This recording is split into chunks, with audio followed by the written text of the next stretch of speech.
what we ended up doing was first trying to build our own fork of Android. It didn't go that well. I spent about, I'd say 4 to 6 months, something like that, on trying to fork Android into a completely just the open source Android project. None of the Google layers included with it. Tried to make that work. And the real problem that we ran into was app compatibility. We lost compatibility with 25 to 30% of apps that are using Google's non-open source proprietary software layer. That really led me next to what our next solution was, which was mobile device management. I'm Dane Witbeck, the founder and CEO at Pinwheel. This is Code Story, a podcast bringing you interviews with tech visionaries. Spent 6 months moonlighting. There's nothing on the back end. Who share what it takes to change an industry. I don't exactly know what to do took next. many goes to get right. Who built the teams that have their back. A company is its people. The teams help each other achieve more. Most proud of our team. Keeping scalability top of mind. All that infrastructure was a Yes, we've been fighting it as we grow. Total waste of time. The stories you don't read in the headlines. It's not an easy thing to achieve, mind Took it you. off the shelf and dusted it off and tried it again. To ride the ups and downs of the startup life. You need to really want it. It's not just about technology. All this and more on Code Story. I'm your host, Noah Labhart, and today, how Dane Witbeck is building tech you can trust for your kids so they can have the device they want and the protection they need. Today's episode is brought to you by .tech Domains, and this one hits close to home. Back in 2016, I was building my startup and went hunting for that perfect .com and found next to nothing. So I did what every founder does, settled. Here's what I wish someone had told me.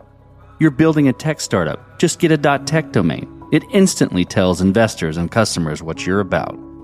Don't overthink it. Secure your .tech domain today from any registrar of your choice. This episode is sponsored by Unblocked. Unblocked is the context layer your agents are missing. It synthesizes your PRs, docs, Slack, and tickets into organizational context that agents actually understand. So they make better plans, write higher quality code, use fewer tokens, and require fewer correction loops. If you're running Claude Code, Cursor, or any agentic workflow, Unblocked is worth a look. Learn more at getunblocked.com/codestory. This episode is sponsored by Mesmo. If your team is collecting large volumes of logs, metrics, and traces, but still struggling to get timely answers, Mesmo can help. Mesmo is an active telemetry platform that processes and enriches observability data in real time before it's stored or analyzed. That means lower data volume, lower cost, and faster root cause analysis across your existing observability tools. To see how it works, get a demo at mesmo.com/codestory. That's MEZMO.com/codestory. This episode is sponsored by BrainGrid. If you are building with AI coding tools, but your features keep breaking, you need to check out BrainGrid. It is the product management agent for AI builders. BrainGrid turns messy ideas into clear specs, tasks, and prompts that coding agents like Cursor and Claude can actually build the right way. Ship real software, not fragile prototypes. Start free at braingrid.ai. Dane Witbeck grew up in Georgia and has always had an entrepreneurial spirit. He was the kid selling ripped CDs in school, along with other odds and ends. He went to Georgia Tech to study engineering and eventually went on to join a startup called Meshify in the IoT space, which eventually was bought by a large insurance company. But outside of tech, he's married with 4 kids. He is involved in many entrepreneurial groups around Austin and is the proud owner of a 1969 Ford Bronco, which he enjoys getting out of town in and camping. Post his prior startup, Dane was on the lookout for problems to solve. He observed his son's friend getting a hand-me-down iPhone, and it hit him that he was going to have to monitor this as his children got phones. As he started to dig into what was available, he realized there wasn't a good solution and decided to build his own. This is the creation story of Pinwheel.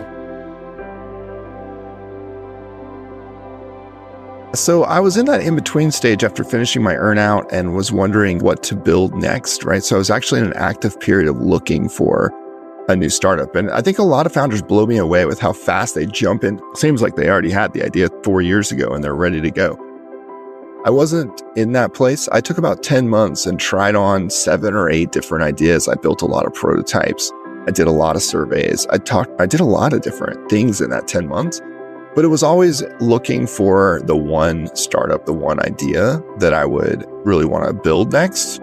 I think there's this mantra in entrepreneurship that ideas don't matter, execution is everything. And I think that's not true. I think the idea is actually really important. I think, what idea you work on, it needs to matter to you and it needs to matter to your market. And so I was much more intentional that second time around. This was back in 2019 when I was in that 10-month period. And I think it really quickly coalesced around family topics, right? I'm a family man. I have 4 kids and it was just on my mind all the time. And so I was looking for problems within the family space to solve. And it was at that time that my oldest son's best friend got a hand-me-down iPhone. And that's when it really hit me that, wow, I have to worry about this way sooner than I thought I did.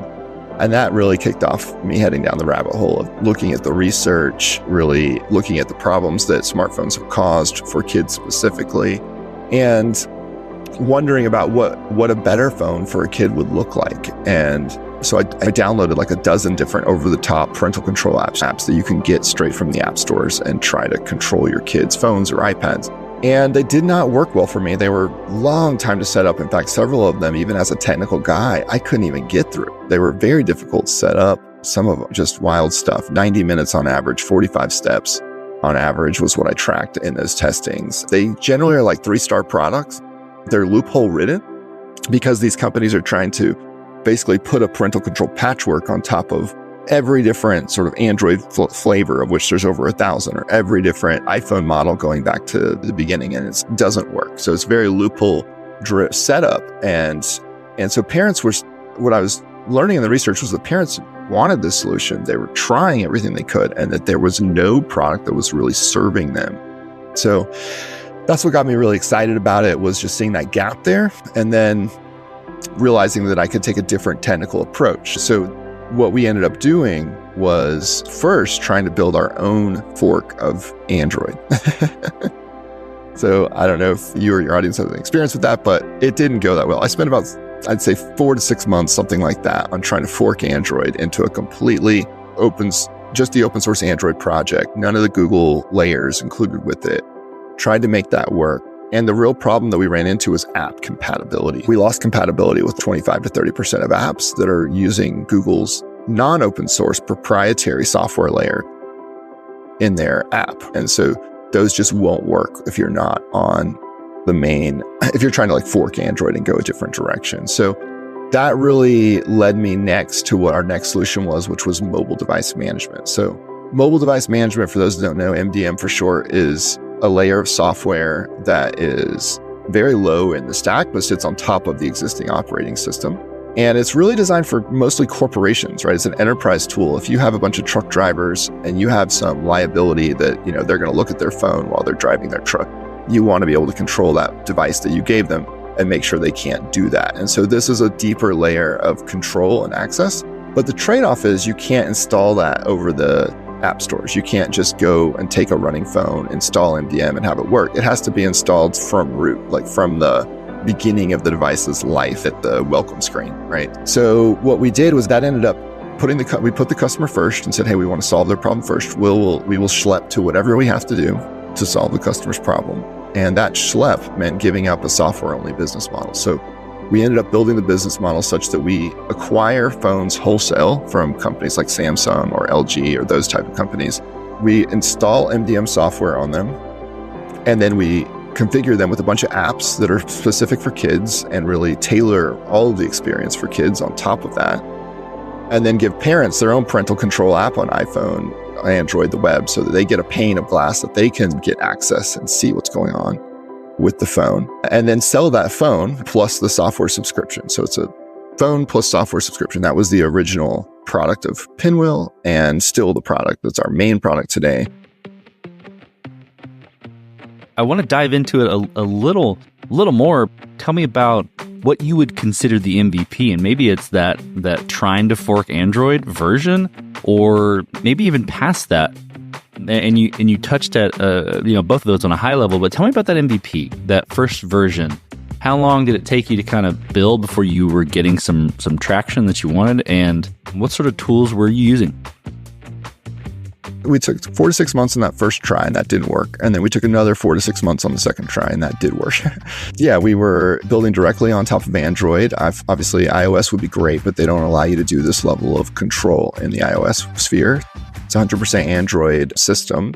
We're using traditional coding tools to write our applications. We write several applications. We also did a bunch of work on the checkout and website marketing. This is a consumer company with consumer-facing brands. So there's a lot of brand work that we did in those early days as well. We still do to this day. And yeah, so it's building both the marketing and the product. And then we put it out into alpha testers' hands and then beta testers' hands. And we learned along the way. And when we finally shipped the first product, it was for Christmas of 2020. So about a little more than a year after I went full time on this project. And we thought we might sell 200 or 300 phones. And we ended up selling 1,200 phones that first Christmas. And everything broke. To be honest, no, everything broke on us. Christmas morning was a bit of a disaster. People were opening their boxes. Like there was some scalability issues. We did not have our VP of engineering at that time that we have now. And in January of 2021, we had 1,200 customers, which is not very many customers. And our AWS bill was over $10,000.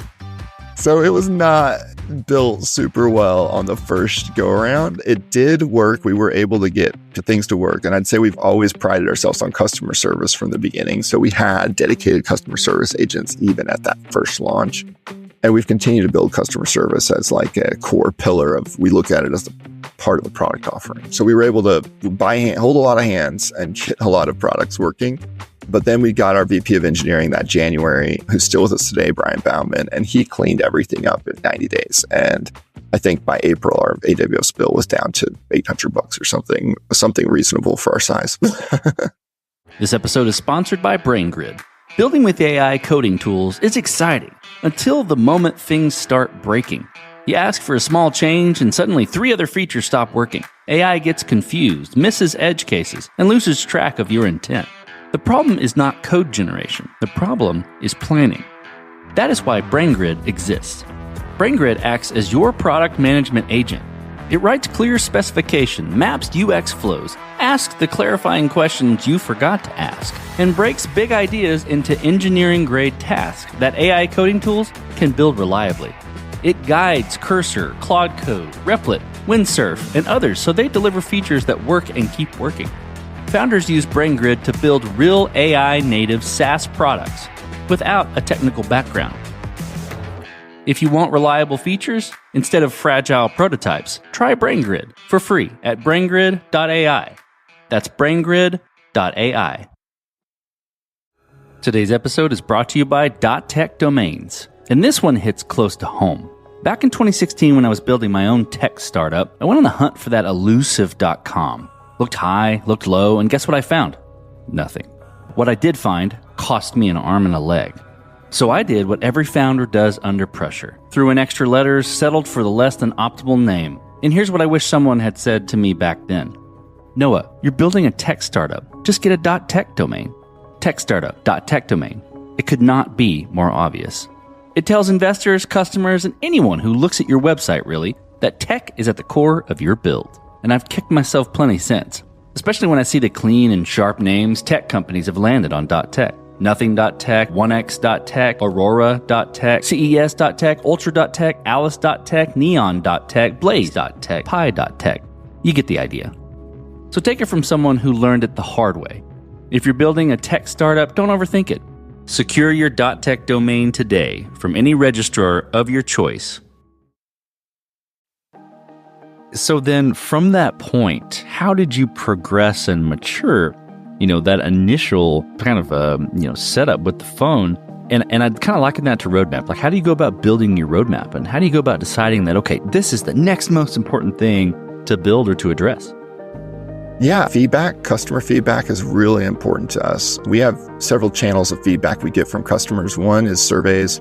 Another one is just one-on-one interviews, just interviewing customers. We still do that to this day.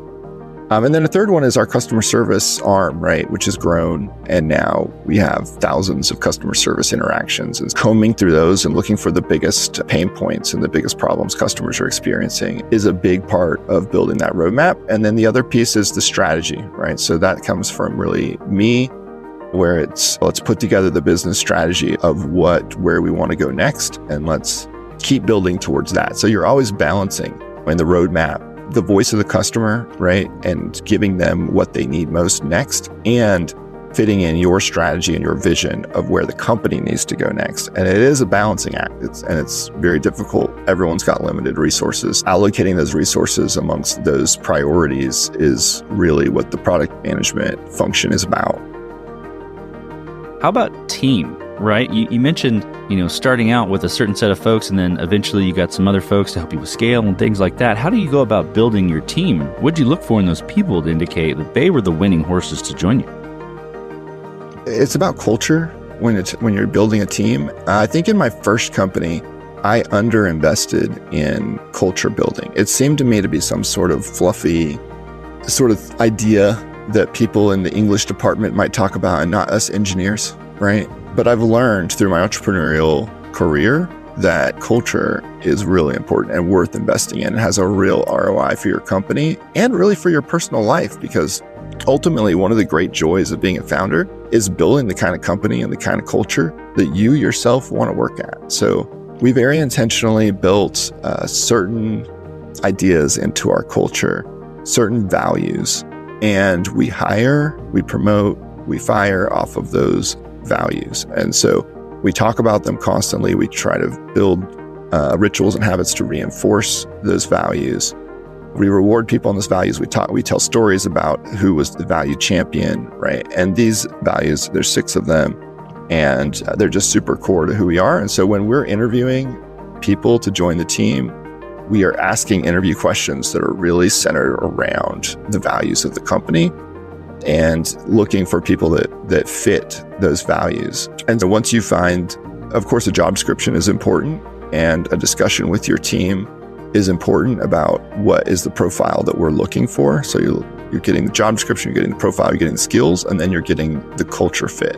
And so we have a process to sort for, interview for, and hire around those things. We bring people in fairly quickly. We try not to have it take forever to bring people in. We try to go quickly when we need somebody. And the same thing if it's not working out. I think everyone's had that experience where you've maybe hung on to somebody longer than it was serving you and really serving them. And I think as a more mature founder now, I've learned that, when it's not working out, you certainly want to give people a chance to correct course. But if it's not working out, then it's just likely, and you've given that chance to course correct and it's still not working out, then it's best for both parties to part ways rather quickly. So that's how we handle talent and how we think about it. We very much follow sort of the Netflix model of thinking about it as a high-performing team and not so much a family. We're here in service of the mission. We think our mission is very important to humans, to our families, to our customers, to the kids. And so that's what we're here in service of. And we want to build, just like any sports team that's trying to win the championship, the best players. We want the best players on the team. And we find that the other players really are happiest when they're working with other great players. And so that's our view of talent and how we look at it. And so far, so good. This episode is sponsored by Unblocked. Your coding agents have access to your code base. Maybe you even connected other tools via MCPs. But access doesn't mean context. Agents can't reason across MCPs. They don't know your architectural decisions, your team's patterns, or why the API was shaped the way it is. So agents look in the wrong place and deliver bad outputs. Then you spend time correcting. More loops, more tokens. Unblocked is the context layer your agents are missing. It synthesizes your PRs, docs, Slack, and tickets into organizational context that agents actually understand. So they make better plans, write higher quality code, use fewer tokens, and require fewer correction loops. If you're running Claude Code, Cursor, or any agentic workflow, Unblocked is worth a look. Learn more at getunblocked.com/codestory.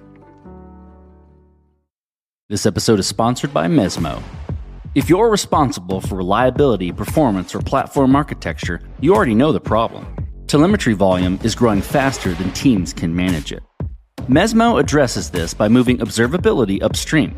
Instead of storing everything and asking questions later, Mesmo processes telemetry in motion, filtering, transforming, and enriching logs, metrics, and traces before they reach your observability backend. The result is cleaner data, reduced ingestion costs, and faster root cause analysis using the tools you already rely on. Mesmo integrates with platforms like Datadog, Dynatrace, and open source stacks, giving teams more control without adding operational overhead. This is especially useful for platform engineers and SREs supporting complex distributed systems where context and speed matter. To see how active telemetry works in practice, get a demo at mesmo.com/codestory. That's MEZMO.com/codestory. Okay, let's flip to scalability. You mentioned, working through some early problems with scale, and I'm curious, in your mind and in your approaches, how you approach that scale in the beginning, and in that specific scenario. Maybe there's other stories too, where you've had to fight scale as you've grown. Yeah, we've had several of those.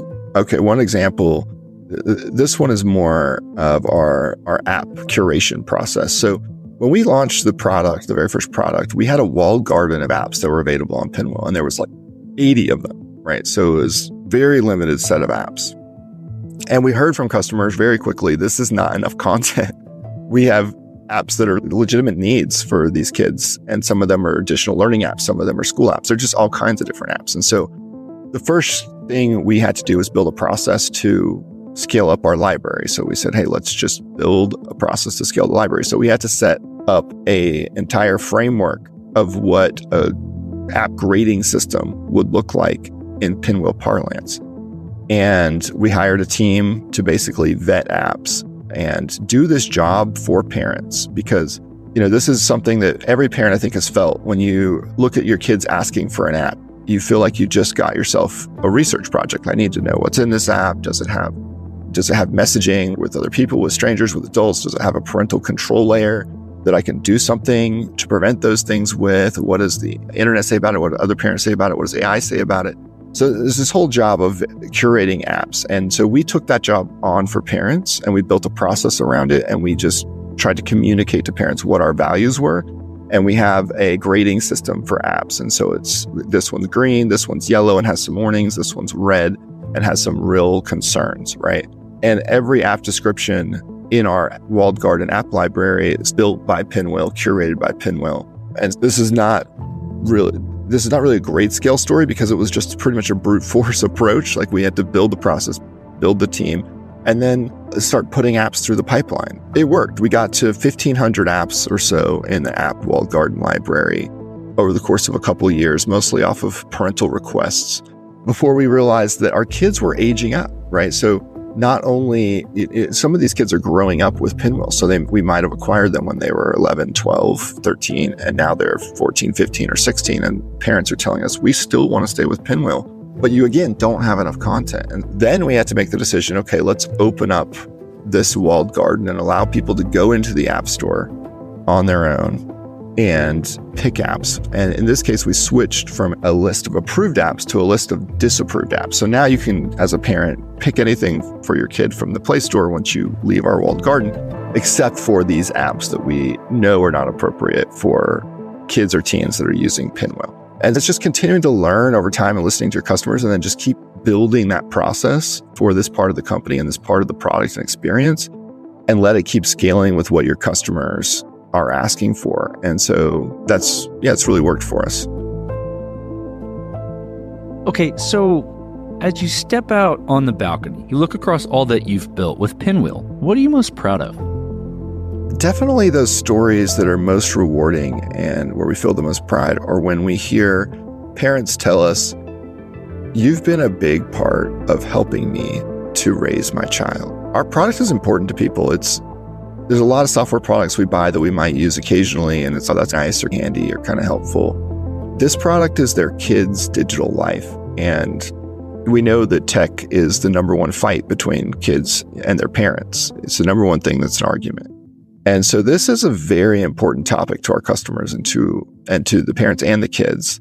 And so when you have a parent come back to you and say, hey, you helped me raise the child and help them raise them to who they are, right? Because our product does have a limited life.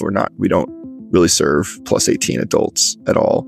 Product's not built for that. And so eventually parents move on to giving their kids full adult ready smartphone. And when they come back and tell us, thank you, like you were there and helped in a really hard transition and a really hard digital world that we live in, that means a lot. There's a certain number of our customers also that are in what we call remediation cases, right? It's not the bulk of our customers, but there are times when a Pinwheel will be bought for a 16, 17-year-old because they gave them an iPhone when they were 11 and it's going really poorly, right? Their life is off track in a number of ways. Sometimes there's addiction issues or other things that are going on. And a parent is in a really tough spot where they've got this teen still under their roof, but is emerging adult, and they've got to try to correct course while they still have a chance. And we've been a part of several of those stories.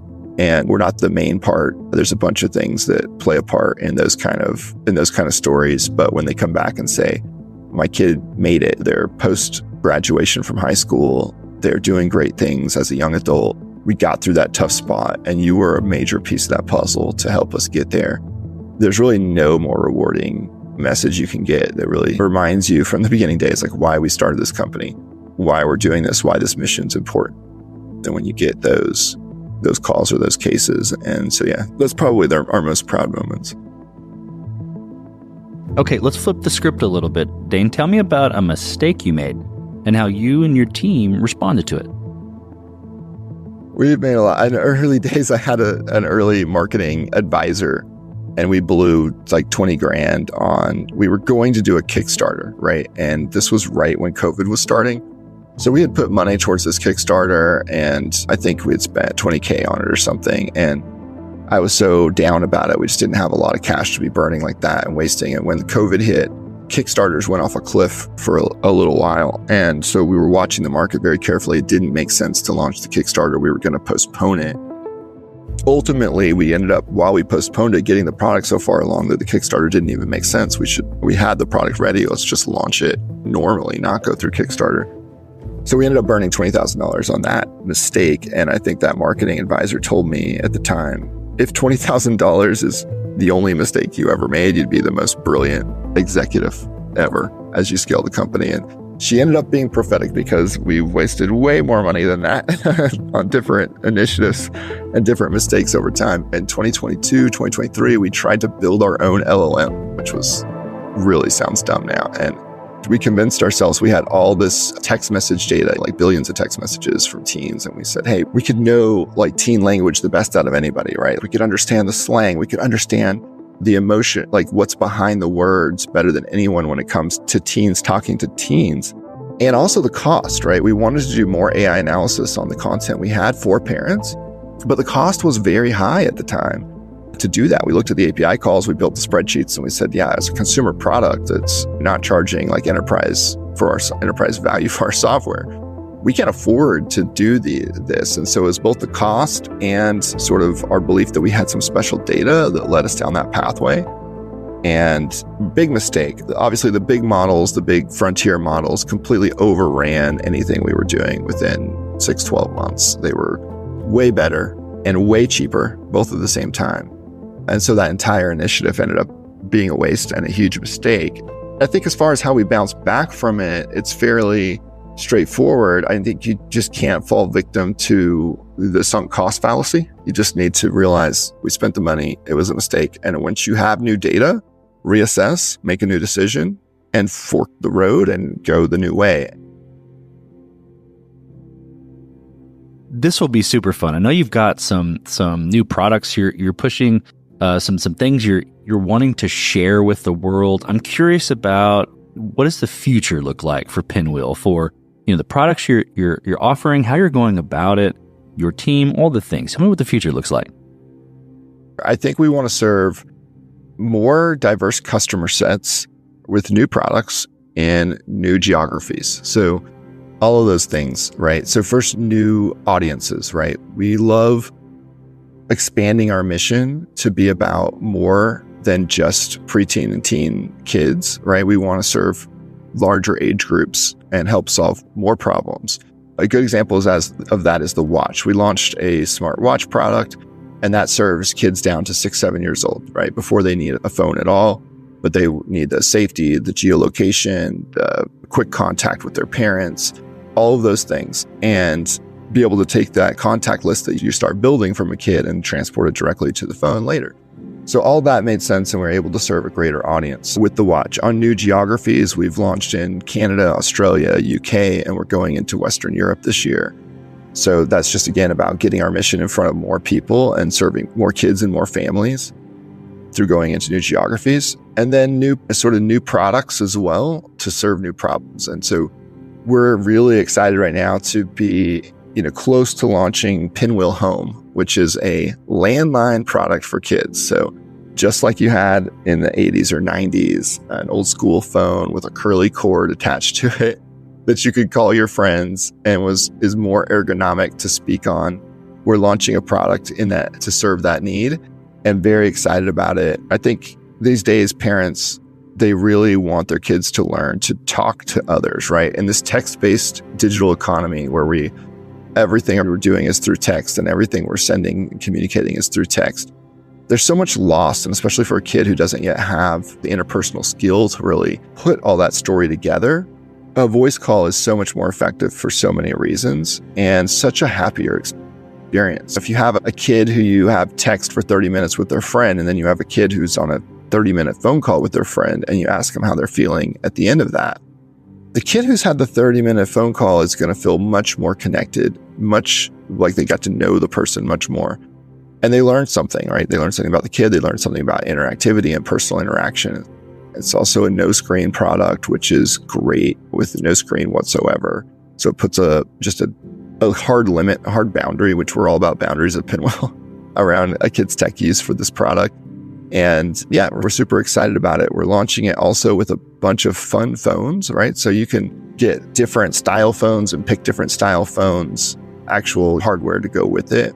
You don't need any of the old telephone system, right? You won't need those old ports in your wall that you had in the 80s or 90s. It still works on modern sort of Wi-Fi and internet. So you just need a plug or an outlet to plug a little box into, and then you connect this phone to it, and you're good to go. And you just take a couple steps to set up, and you're good to make calls on it. It's going to be free amongst Pinwheel Home circles. So if you have 2 friends or 3 friends with a Pinwheel Home, no cost whatsoever to basically call the other friends. So in that way, it's kind of like a new walkie-talkie, right? Like just the way we try to use walkie-talkies sometimes in neighborhoods to call the friends and get them out to play.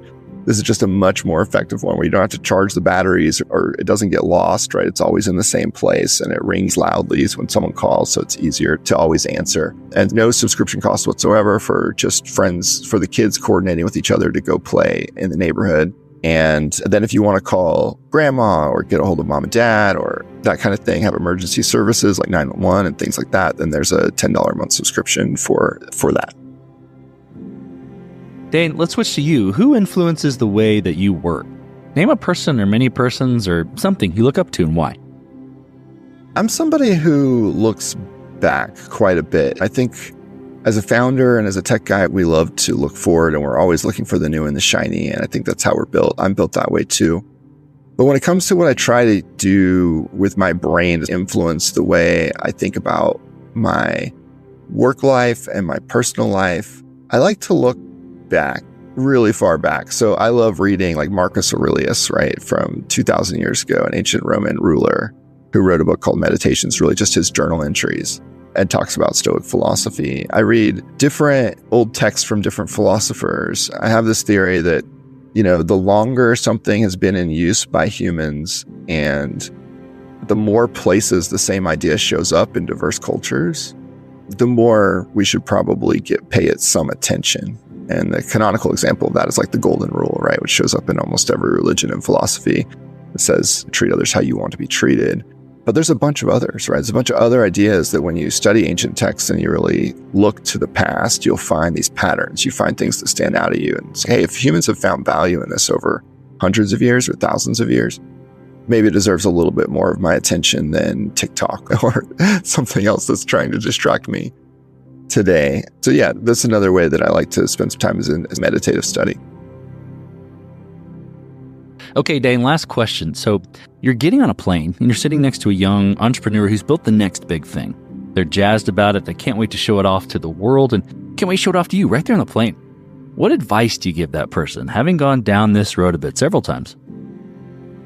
One is to remember that your company is not you.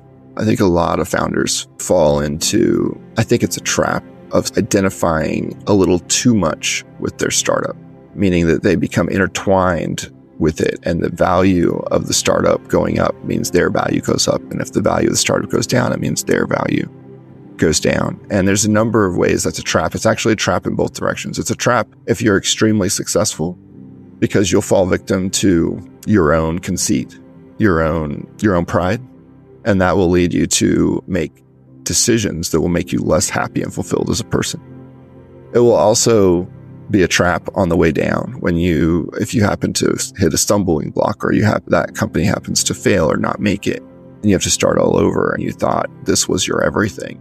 Now you're destroyed and you're left with an existential crisis of who am I? And so it's important for founders especially to remember that yes, their company is their life's work, and that is extremely important, but that they are more than that. They're a person and a human that has intrinsic value and has so many opportunities to make a difference in the world that will extend beyond even this one company and this one project, and make sure that those don't get too tightly intertwined. In some ways, our modern capitalistic entrepreneurial society is built on some amount of mental health defects in some of us, I think.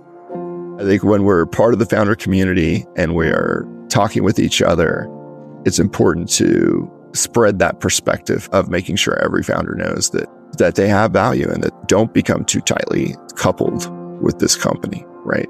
Prioritize you and your mental health as well. And ultimately, it will make your company more successful, and it'll make you more successful. I think that's fantastic advice. Couldn't agree more. Well, Dane, thanks for being on the show today. Thank you for telling the creation story of Pinwheel. Yeah, thank you, Noah. And this concludes another chapter of Code Story.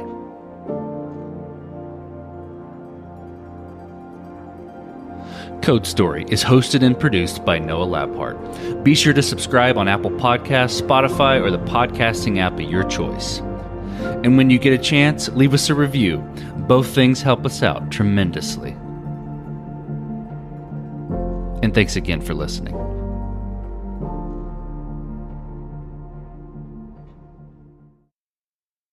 Honestly, I put off building a website way longer than I should have. Then I tried Wix Harmony, and it was way easier than I expected. I just described what I wanted, and I had an incredible-looking website. The best part? I could change anything myself or ask my AI agent for help. I had everything my business needed right there. So, if you've been procrastinating, this is your sign. Start building a website for free at wix.com/harmony. In a world full of noise, long-term thinking stands out. On the Capital Ideas podcast, Capital Group leaders explore the decisions that matter most in investing, leadership, and life. It's a rare look inside a firm that's been helping people pursue their financial goals for more than 90 years. Listen to the Capital Ideas podcast from Capital Group, published by Capital Client Group, Inc.